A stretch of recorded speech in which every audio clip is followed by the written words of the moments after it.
We teach gaming concepts in all of our high schools. If I put that gaming concepts class early on, I know that those kids are going to A, pay attention, be attentive at school, be more engaged. These kids are not only building the teamwork and all the aspects we want them to, they're building situational awareness to understand, okay, I'm in this situation, I've not done this before.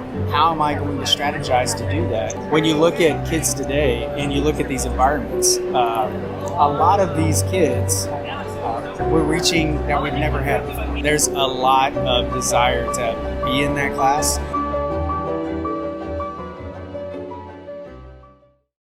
Okay, hello everybody. Hope everyone's doing well out there. Thank you for joining us today on a wonderful Tuesday afternoon. My name is Alex Herbie, and I'm the Education Integrations Manager with Generation Esports. And I was a teacher for 10 years before joining Generation Esports, working in tech, working in the classroom, helping my district as a tech integration specialist, and also teaching a couple classes. So this is going to be a pretty good webinar for those of you that are looking for, obviously, for technology related to esports. So I'm curious out there, how many of you guys on the call today, how many of you have an esports program already? How many are you just getting started? You're just kind of fact finding, just to kind of see where everybody's at, and also where you're from. Just kind of, I'd like to know where we're at from where everybody. I'm broadcasting here from Kansas City. So hopefully you can hear me, and we get some chat messages here. If you want to throw where you're at in your esports journey in the chat, that would be awesome.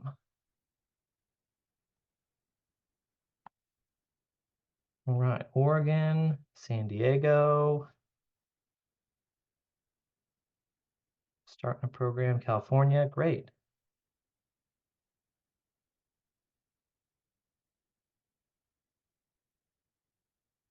Arizona, awesome, great. So it looks like we're from kind of all over, and that's great. So I like to see, esports is a really spreading, fast-growing movement right now in education, and likely so, right? Because we know that esports and video games is what drives students' interests, their hobbies, their passions, and why not connect that to education? Because when we know that students are interested in education, then they're going to learn better. They're going to learn better. The content's going to be, more richly understood by them, and they're going to be able to replicate that information elsewhere. And so we know that esports is kind of the driving factor of that. Wonderful. So it looks like a lot of people here are just kind of looking for things. Some people here are looking ready to buy. Perfect. If you have questions during this presentation, which is going to be pretty informal, please go ahead and just throw those in the chat so that I can see those. That'd be super helpful because it's right in front of me. And if you throw it in the question and answers, I don't always see those. So yeah, go ahead and throw those in chat. So let's talk about tech. So, when you talk about esports, there's a lot of things that people want to throw at you, and there's a lot of stereotypes on what the technology required is. And so what I want to tell you is that esports technology is not a one size fits all. It really depends on what you are trying to achieve in your program, and it depends on what you are able to do with your budget. And we'll get into budgets kind of at the end to kind of find out where some funding could come from for these things. But broadly, if we're going to talk about esports, you will need a computer, right? You'll need a computer. What kind of computer? Well, a lot of times the computers that you need, they're going to be labeled as gaming computers. And gaming computers have kind of one thing in common other than RGB lights. And that is more RAM and a faster processor and a bigger graphics card. And so those things are what allow you to run the games. Now, when you buy these computers, because they are usually a little bit more expensive than normal, it really helps because you are able to use these in other parts of your building. So a lot of these can be double repurposed into other places. So a lot of times people will have a journalism or broadcast journalism or a video editing lab or CAD lab in their building those machines are perfect for esports. So if you are at the base, looking to start this, and you don't have a lot of resources to you, those machines would be great to have used as an esports lab or as an esports program to repurpose those. When you're looking for esports equipment, you're going to purchase new equipment, and you're looking for those higher processors. You're looking for a 14th or a 13th or 14th Intel generation processor, or you're looking for 8 or 16 gigabytes of RAM. We have a site here that I'm gonna share with you guys. Hopefully all of you can see that. And so this is just from our homepage, from the help site. And so this is our Gaming Lab Setup 101. We have a ton of technical help articles on here. And so we go over PC lab setups. We have a hybrid lab setup, hardware specifications. These are the recommended lowest hardware specifications.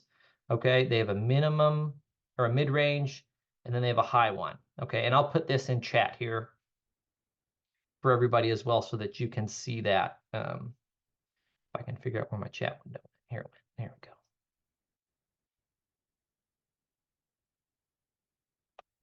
There we go. All right, so that's the link to this page exactly that we're talking about.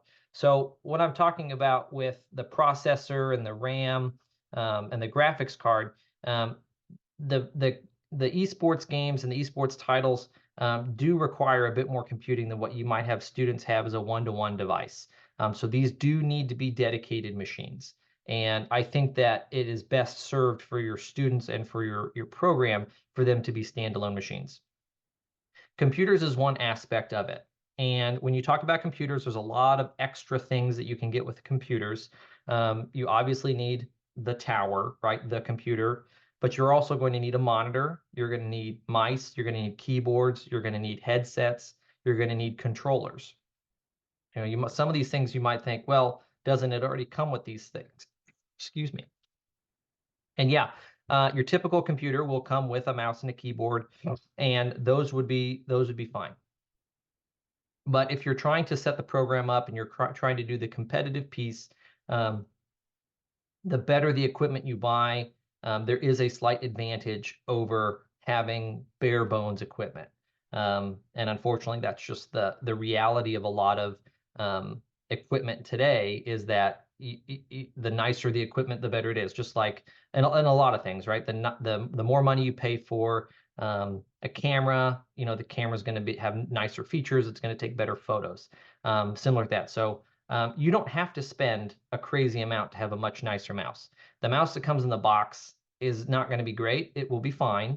But spending $25, $35 on an extra mouse, one that has a higher DPI, one that has extra buttons to be configured by your players for better movements and better control in the game, those are going to have benefits to your esports competitive team. The same with the keyboard. The keyboard, when you press down on your keys, there are switches below that. Certain switches are faster than others. They feel better. They're easier for tactile repetition. Like I said, these are going to be higher level kind of requirements for an esports competitive team. And if that's something that you want to start with, by all means, you can go there. But it isn't talking about spending, you don't have to buy the $200 mouse or the $150 keyboard or anything like that. Just getting something slightly better than what's there is a great place to start, or what comes in the box, because sometimes you can get great stuff that comes in the box depending on what kind of computer you're buying. Now, some people will talk about, especially in a school setting, when we're talking about computers, what kind of computer do we need? Is it a laptop? Is it a desktop? Because sometimes districts may want this to be a mobile situation. Maybe they need to repurpose the room afterwards, and they want those computers locked in a cart, like a laptop. Laptops are going to have a less of a lifespan, and obviously they're not going to be as upgradable as a desktop would be. So you need to take that into consideration if you're thinking about getting a laptop gaming lab. Personally, I like gaming on a laptop only because I can move it around. But I'm an adult and I'm not a 15-year-old boy who's very excited about esports class, carrying a laptop around a room with a very hard floor usually. So, desktops tend to be where it's at in the education setting. But that doesn't mean that, laptops are not what you're going to go for. It's kind of going to be dependent on what your IT department hopefully allows you to get for that. So laptop versus a full desktop, again, with the repurposing, the desktops are going to have better utility in other areas if they need to be utilized versus a laptop, and the longevity of the parts are going to be better on a PC. Any questions about PC versus laptop, the PC in general, kind of computer part? Because we're gonna move on to it. There's a lot of stuff to talk about with esports tech. So feel free to throw questions in or comments, or if you have a personal experience with any of this stuff that you want to share, please throw it in chat. I appreciate it. So like I said, there was peripherals that you come with. So headphones, right? You can start with just the white earphones that come with your phone. Those are completely fine. But when you get into competitive esports, you're going to want to have something that has a nicer mic on it, something that is a little bit more comfortable sitting on your ears, over your ears, so that you're not having, discomfort during a match. So some of the games you play, you're going to have those headphones on for 45 minutes to an hour. And if you're constantly trying to adjust them all the time, that's going to take your hand off the keyboard or the mouse, and you're going to lose focus. You're going to be worrying about, how your head feels, how the earphones are feeling on your head, and that's going to distract the player.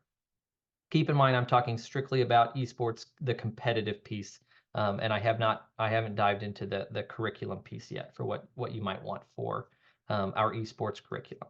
So, competitive gaming, just a recap, PC, mouse, keyboard, headset, controller. Controller is a weird one. Everybody is like, well, why do they need a controller? I thought you used the keyboard. Well, a lot of players actually tend to prefer a controller playing on the PC. So I don't know if that's just how the games work, right? That it works better for them, or if it's a personal preference, but you'll see a lot of pro players will be using an Xbox or a PlayStation controller instead of the PC keyboard because it works better for them. The mechanics are easier to do. It's maybe less hand fatigue from stretching your hand or moving it so much on the keyboard. So keep that in mind, that when you're building these things out, you may want to include controllers for your students.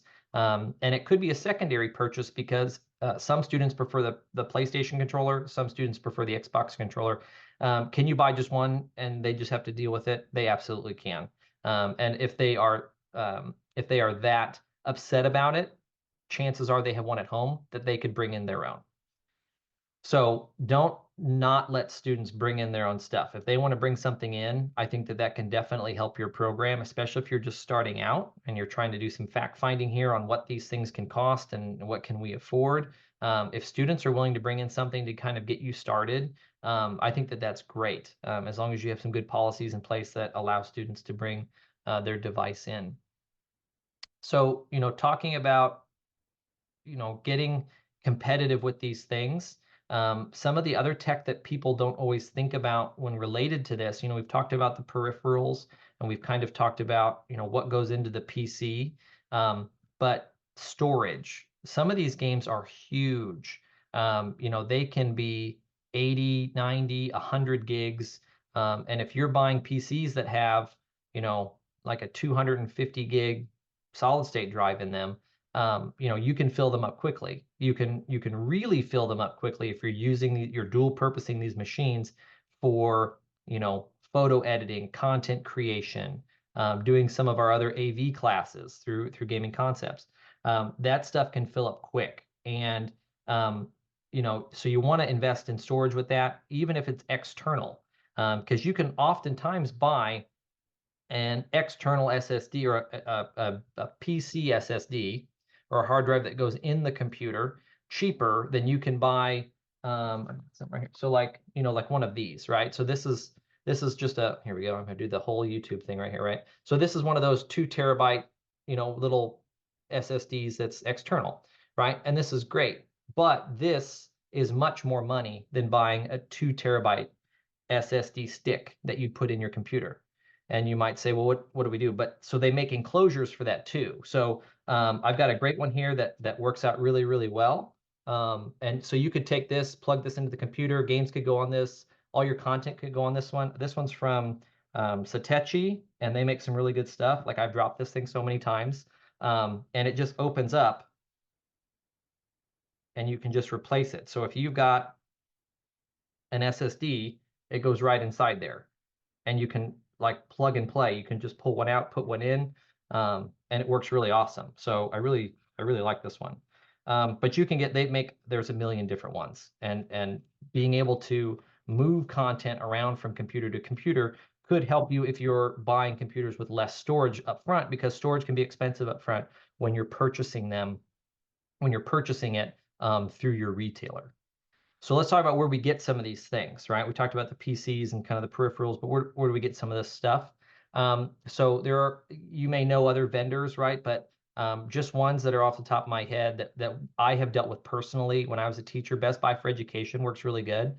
They got us some great deals on some PCs when I was setting up my lab for our esports program at my high school.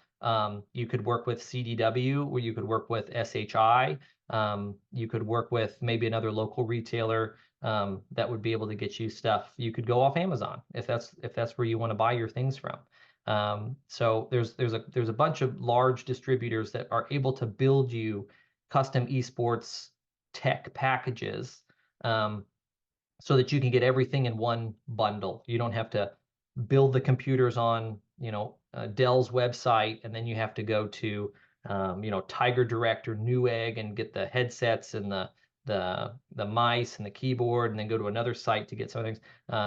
Some of these retailers, these distributors can bundle everything together, so it's one nice line item for if you're applying for funding, or if you're submitting that to the district, there's just one bill to pay. So it's kind of a nice tip when you're building these things out, is to less is more. So you definitely want to make it as easy on the person paying the bill as possible, instead of spreading it around to a bunch of different websites. Monitors, I kind of skipped over that one, right? But monitors are super important. And oddly enough, you don't necessarily want the largest monitor possible.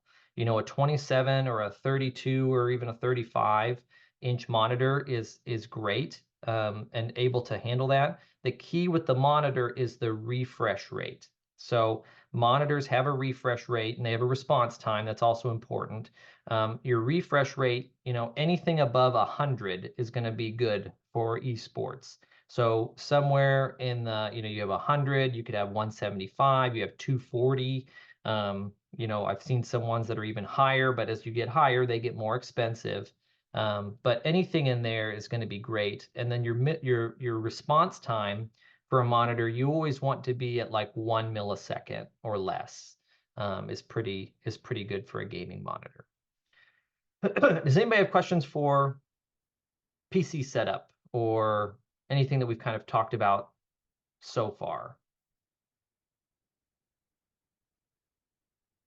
No. Obviously, because I'm doing such a good job explaining everything, everyone's completely engaged. I appreciate that. So the other parts of tech in esports that we're talking about, just getting started. A lot of people do pick the PCs. That's the stereotype, that it's always PC for esports. But that's not necessarily the case. And especially if you're just getting started, you may want to start with a console or several consoles, because your upfront cost is a lot smaller, right? You have a lot less to spend buying a Nintendo Switch and a PS5 and an Xbox, right? That might equal one computer you buy. So keep that in mind. You can easily run a yes, I will get there, Natalie. Thank you for that. You can easily run an esports program on Switches, right? You can easily run one on Xbox, PlayStation, right? You could easily run one on a hobbled together group of students bringing in their own consoles, right? And so don't just think that you have to be locked into buying PCs, because consoles work super well as well. And also, if kids are really into Mario Kart or Splatoon or even Rocket League, or Super Smash Brothers, those are Nintendo only titles. So they're only going to be able to be run on a Switch. And so you'll have to have one anyways if you want a competitive, um, Super Smash Brothers team, or Splatoon, Mario Kart, or Rocket League if you run Rocket League off of the Switch. All right, so Natalie brings me up to a good point that I'll just interject with here is school internet.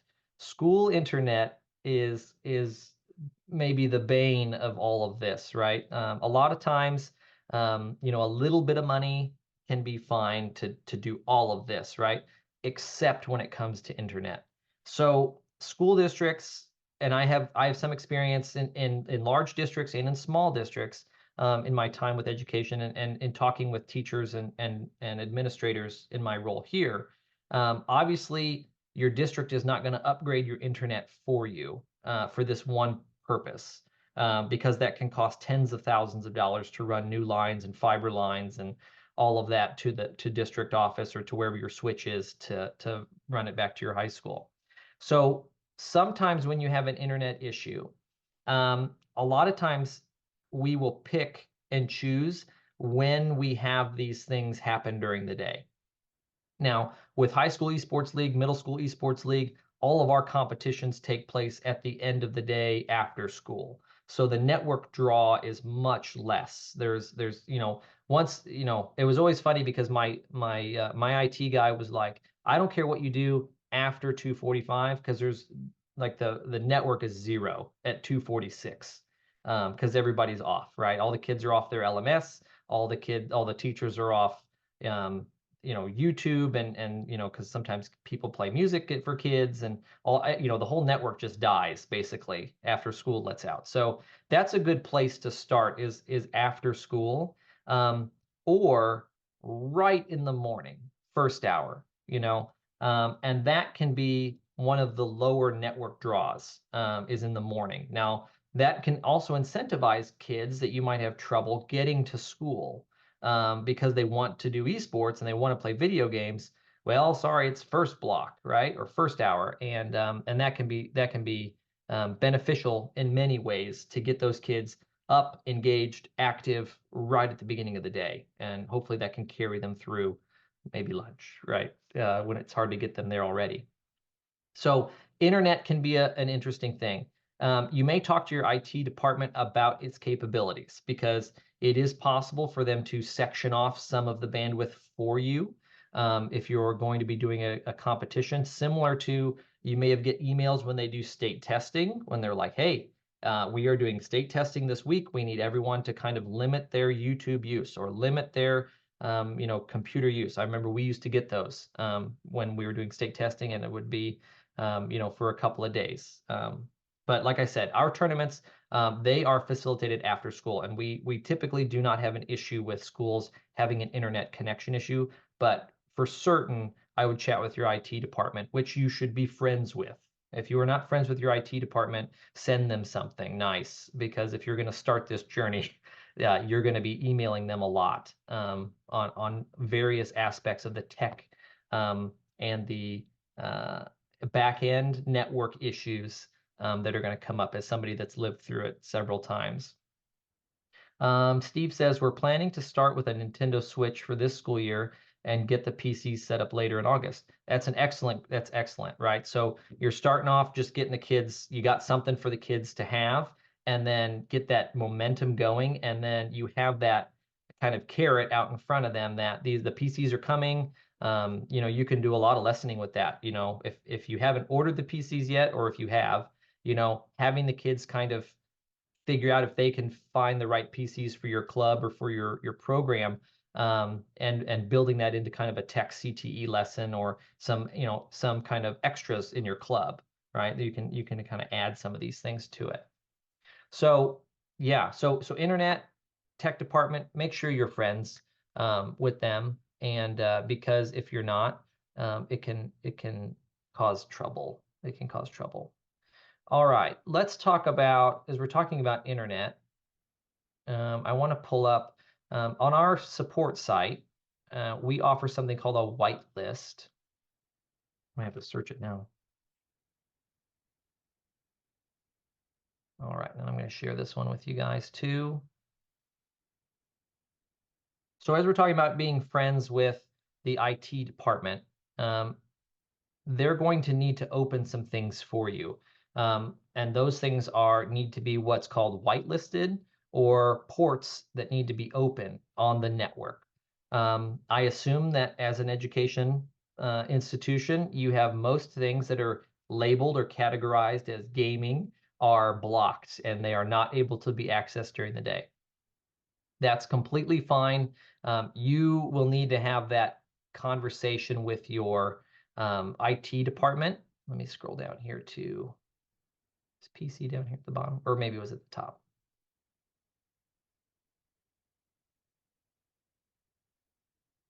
Oh, PC's right here. Okay, so PC. So we offer all of these things here for the clients, for the update client, for the game client. There are a lot of different things that games need to run. So they need to run the game, they need to run updates, and they need to run sometimes a launcher or an update or something in the back end. All of these things need to be open for you to have a successful time with esports. Otherwise, it's going to be a lot of spinning and you're thinking something's happening, but it's never going to go anywhere. Or it's just going to give you an error that says you are not connected, right? So when I click on, let's say we're going to open up Rocket League here. Okay. So when we get the Rocket League overview here, okay, you can download the client from this here too. And what we want is the white list, which is what I was on, and I clicked on that. Now I'm just starting to look silly. Here we go. Okay, so this is going to take you to where you need to go, or where your tech team needs to go for your ports to be open. All right, it's going to give you specific directions. Your tech department's going to know how to do this, right? They may not know the specific ports, which are given here, but they're going to be knowing what you're talking about. And if you go in there saying, hey, we're starting an esports club or an esports program, hopefully they already know about this. These are the ports that we are needing to be unlocked. They might be a little bit impressed with you coming in there and chatting with them about, some tech lingo. So keep that in mind. But ports are really important because, like I said, you can't access the games if you don't have access to the content, right? So getting those done first is super important. Making sure that those things work, even if it's on your teacher machine, and then translating those permissions down to the students. And so how do another part of technology when it comes to these esports programs is how do we get the kids to play on such a lockdown network, right? Natalie, good question. A lot of times it's both. The ports need to be open regardless. And we've got documentation on that support site for all of those. So because the device is accessing internet through your school district's network. So how do we get kids to be safe on this? So there's a lot of different ways that IT departments can be creative in how you want to do this. So easiest one, least likely to succeed with your IT department is open up the room and let these computers in this room have full access. That's the least amount of headaches for everyone, but it's the least likely to be approved. Only because of a lot of privacy issues or student data or students getting on things they shouldn't be. So if you have a really gung-ho IT department or you're a smaller school, this sometimes works, and it's the easiest solution for everybody, right? You just open it up. It's just like a computer at home, and you just need to make sure you've got good classroom management, or that you can always see all the screens, that kids aren't doing something they're not supposed to. That's option one. Option two about these things can be geofencing these machines on a time lock. And so the IT department can unlock these machines for a certain amount of time. And so let's say your class is from 1 to 2, 1 to 2 every day, these things open, and then at 2 o'clock, these things close, right? So you cannot access the games in this room outside of that window that the IT department has set up. Third option, if you're using Active Directory, you can use Active Directory to open permissions for students specific at a specific time. So as we're getting more and more complex here in all of these explanations.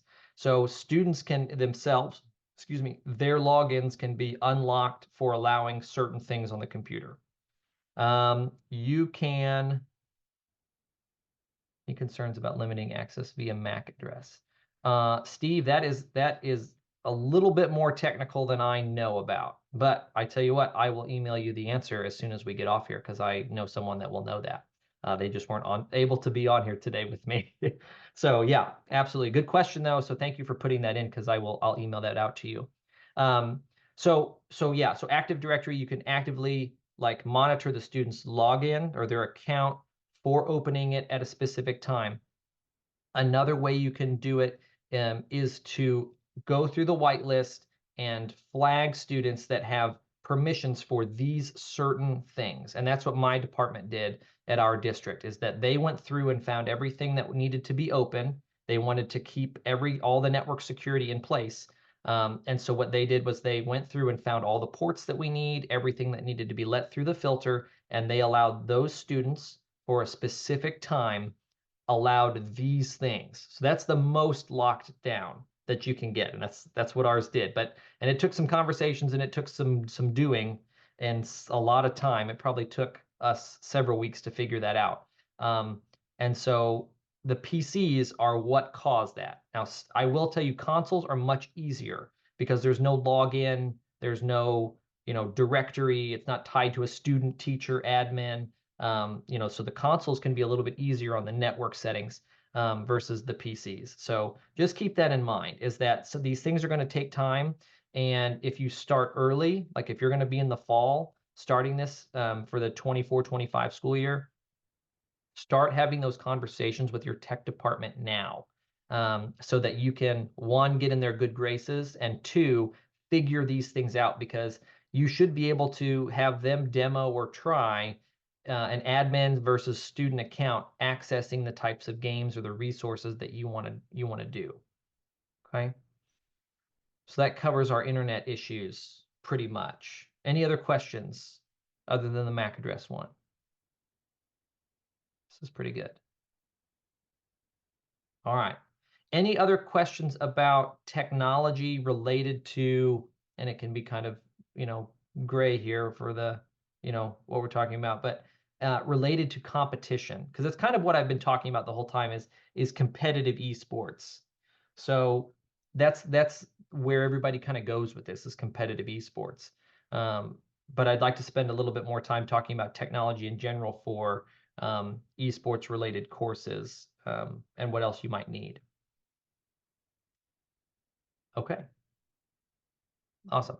Like I said, if you want to, you please feel free to go to our support page, which has tons of stuff. Let me go back here, and I'm just going to send this. I'm just going to put this in chat here for everybody.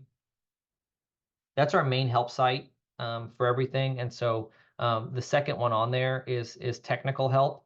And it has so many things on there that you can look through that it's a really nice lifesaver. Another little plug is that if you do have technical issues, like you can't join a game or a match through us, we do have dedicated support people that will answer the phone when you call if there's a match going on. So, you will always have access to somebody to get an issue resolved. If you're competing in a tournament with us, there will be somebody there to help you. So just a small plug for our service department who watches these sometimes. So good job, everybody. All right, so we've talked about the competition piece of esports and the requirements for that.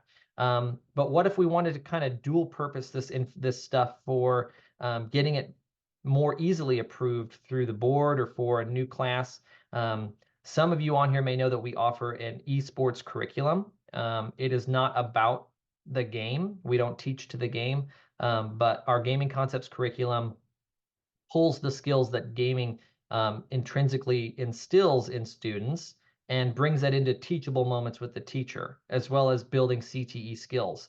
And so all of our courses are in the electives CTE realm and are aligned to all 50 states, depending on where you're at, what pathway you're in. It is aligned to at least one course that is on your school's books already. And so these courses focus on content creation through an esports lens. And so whether content creation is like you're going to build graphic design, you're going to do graphic design, you're going to do 2D, 3D modeling or graphics. Maybe you want to be a shoutcaster or a streamer. And so the courses follow these paths and allow the students to gain these skills in these CT areas for content media creation. Oftentimes the pathway that we are in most is the arts, AV, communications, technology pathway. Sometimes web and digital, but it depends on the state. And the courses build these career skills that students are able to take with them with a digital portfolio after the course to show off their skills. Or maybe they have built a YouTube channel during the course of their education, because you could take more than one, and you can show that YouTube channel to a prospective employer or as part of a resume to show your portfolio of the work that you've been doing. So what is required for that, right? And so, and you might say, well, what would be different from that versus esports competition piece? And the answer to that is that it would be a lot less than what you might need. And so you can run our curriculum, which offers video editing, audio editing. We run OBS, if you're familiar with OBS, which is an industry standard streaming platform that's completely free to download, as well as all kinds of graphic design programs. All of our curriculum focuses on internet use applications that don't require any type of download or extra fee. So everything's free within the curriculum. And so if you're trying to start this program, this is that supplement that helps your students grow. It's not just the hook, like an esports club is going to get a bunch of kids there, but we're still worried about those kids outside when they go back into the building or when they're in the building during the day, right? They're not getting as much support as they need. And having our classes during the day helps to support those underserved students. And so the tech required for that is a lot less. So if you have a one-to-one program, all of our curriculum and all of the lesson plans, like I was mentioning, all that CTE stuff, audio editing, video editing, graphic design, 2D, 3D animation, all that stuff online will work. The stuff that we have works on Chromebook, Mac, PC, mobile, whatever you have, basically, it will work on. And so the barrier for entry is very low for students to get in there. And you can start that and then do your gaming with a couple of PCs or a Switch or a console or something like that, and have all of the benefits of having esports, but then all of the academic benefits of having that support and building those character skills in the classroom. And then you can do your competitive piece after school. It's also great for building your team. So a lot of times what I had seen right up until I was leaving education was that sports teams were starting to do like these like character ed and these kind of team building sessions, right? So when I was in high school, when I taught high school, my office was right outside of this thing we called the learning stairs, which is this giant commons area that had these giant, I mean, huge stadium kind of steps for kids to sit on. Presentations would be given there. It was a big space. And they'd bring the whole football team in, and they'd have a binder, and they'd be working through team building stuff. And I thought that was the craziest thing.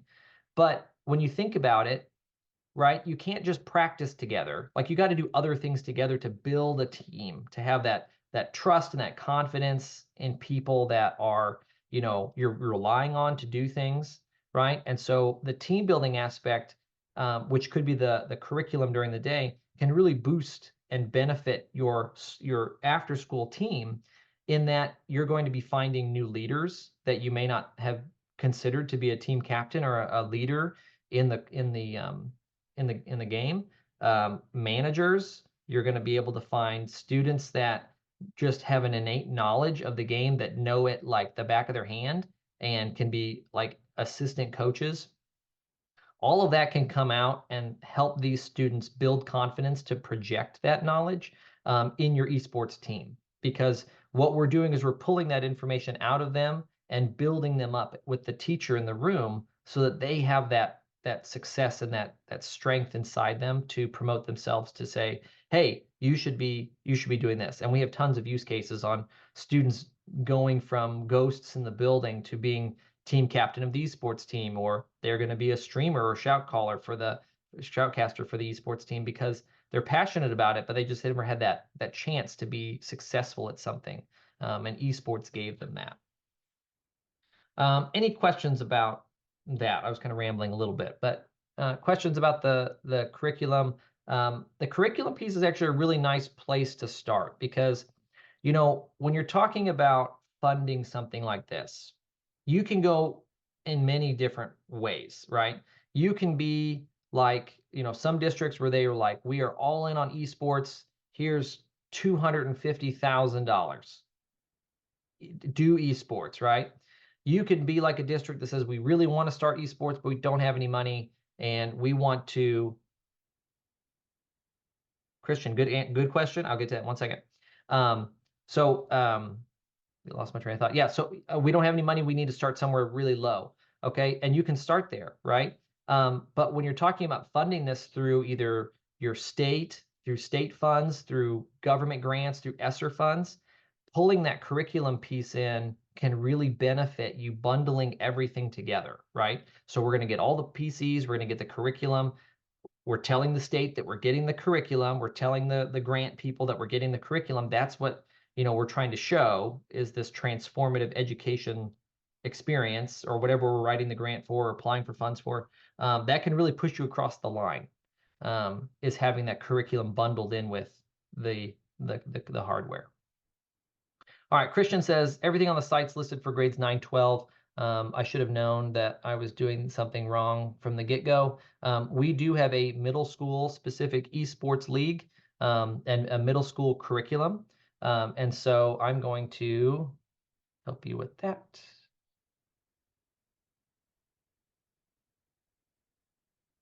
Oh, and it's directing me back to the thing. Christian, specific questions about that. I can talk to what we have for middle school, but the support is all the same. The ports are the same, and some of the games are the same, not all the games, because obviously the younger age limit. But yes, we do offer a Nintendo Switch Esports League for middle school through Nintendo, licensed through Nintendo, and we offer Super Smash Brothers. This is where I'm going to really get in trouble here. Oh boy. Spring. Here we go. I got Super Smash Brothers, Rocket League, Splatoon 3, Minecraft, Rocket League, Mario Kart, Brawlhalla, and chess. Those are the games offered for the middle school through the Middle School Esports League. And then we also offer that middle school curriculum piece, which if you're interested in that, is probably one of my favorite books that we wrote, just because it's like it's an in-class RPG kind of that you get to play. And so when you do the course, the kids like have a character and they level up, and the teacher awards XP, and there's challenges, and you can do quests within the course, and it's super cool. And middle school kids love it. So yes, that's a good question. That's what we have for middle school. Hopefully that answers your question.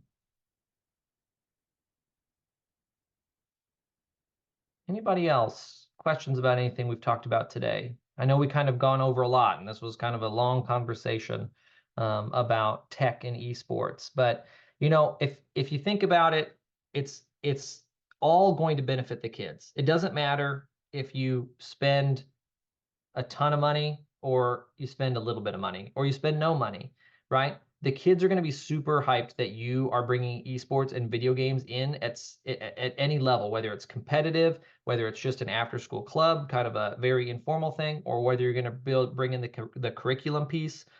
They are going to be super hyped about it, and they're going to want to be there. Just as some numbers, if you are interested in doing this and you're getting ready to pitch this, maybe you do kind of like we always did like a class preview where all the electives teachers went and gave a little spiel to the upcoming class about what's coming or what you can do. And so I would always do esports, right? And when we see teachers do this across the country, about 10% of your building's population will sign up to come. And so anticipate that, that about 10% will try and be in this class. And that holds true for some of the biggest districts that are with us, like Wichita, LAUSD, Compton, New York Public Schools, and that goes to even the smallest districts that we have, or single charter schools that we have with us. So anticipate that. Does Generation Esports offer certifications or trainings for teachers? So yes, in a sense. And so what we do right now is you will get a certificate for 1 hour of PD certified from us, that your district should accept. Most districts will accept that as this being training. And we do 10 of these a semester. So and then we have a summer schedule too. So we do about 30 or 40 hours of these during the year. But we do also offer, but that's really all we've got so far. In the works, if you want to hear some upcoming stuff, we are working on a streaming and shoutcasting certification through us, that the teachers can be certified through, as well as some other things in the works for trying to be an esports teacher, right? And I just had a conversation with somebody about this today. There's no path when you are in college to be like, I want to be an esports teacher, similar to where there is not a path for, I want to be a shop teacher, right? That's not there. And so it's been hard to crack into these departments of education and colleges to look like these are things that happen in buildings, but there's no training for these teachers. I'll tell you that we do offer something like that as an add-on professional development package. If you're really interested in doing that, we can get you some more information if you're interested in that, and basically have some time with you on site or remote and train you up on how to be an esports teacher and coach. So we do offer that. So that's a good question.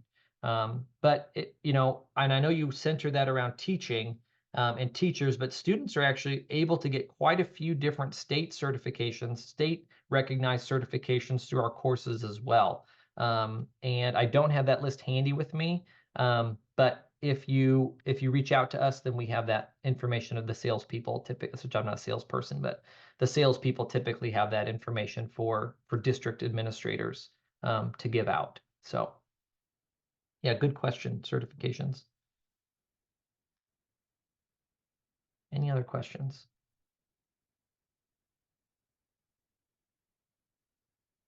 All right. Well, great. All right. Well, I hope that I have, here we go. Now they're coming in. Suggestions about where to buy hardware. I mentioned some in the beginning, but I'll wrap it up here at the end because I know that some people, especially on YouTube, people skip around on things. And so it'd be good to mention again. There are a couple of large distributors that will bundle everything for you. So Best Buy for Education is who when I was a teacher, we bought from them, our esports tech, our hardware, all of our machines, the PCs that we bought, and the TV and the Switch. We bought everything from them, and it was great. It was an easy process, and they cut us a really good deal. So Best Buy for Education. You could go with a company called SHI. They're a similar hardware distributor, or CDW is another one that will do esports packages, specific to esports even.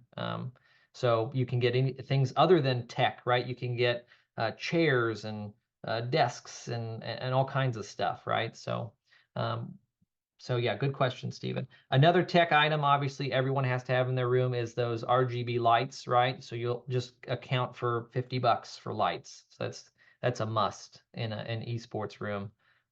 So make sure you have those. Yes, absolutely, no problem. And some of those actually, to plug even more, because this will be on YouTube, and shamelessly plugging on YouTube is the thing, right?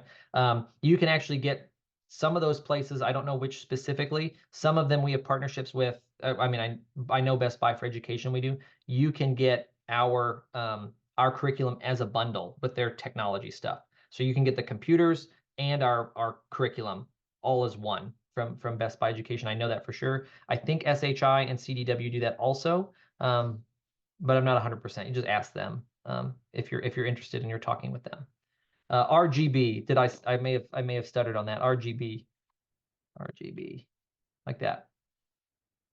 So yeah, absolutely. So and you can do some cool stuff with the RGB. I had the dropped ceiling. I'm sure a lot of you have dropped ceilings in your thing, and I just clipped it to the frames of the panels, and then plugged it in down the wall, and it was great. I mean, the kids loved it because it was like zigzag down the room, and I tried my best. But obviously things can look better if you know what you're doing. But I'm just hot gluing lights to the things. Yes, absolutely. Yep. This will be on our YouTube page by Friday.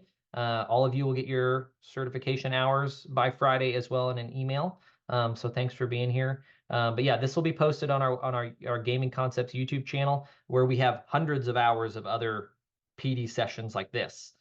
So if your district allows you to do things retroactively and just log it, that's a good place to start. We have tons of webinars from there that allow you to, kind of understand everything that we do at Generation Esports with gaming concepts.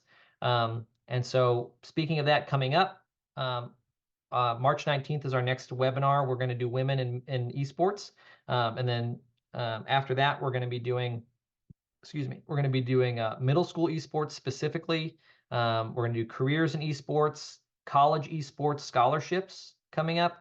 And then finally, our last one, May 7th, summer school and what's new from Generation Esports.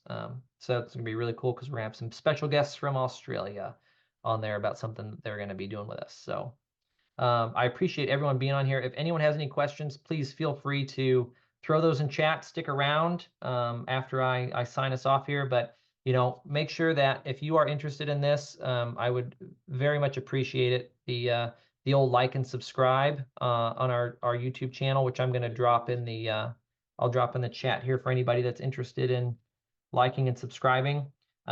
We have a lot of stuff on there for you to give to your district administrators to look at yourself, to learn yourself how to use OBS. Like maybe you just want to come to this and you want to do this all on your own and you want to do a streaming course by yourself. That's great. We want to help you, right? You don't have to purchase anything from us. We want to help you because we know that if you're empowered, then the kids are going to do awesome. So again, we appreciate you guys so much for taking your time after school to come to this.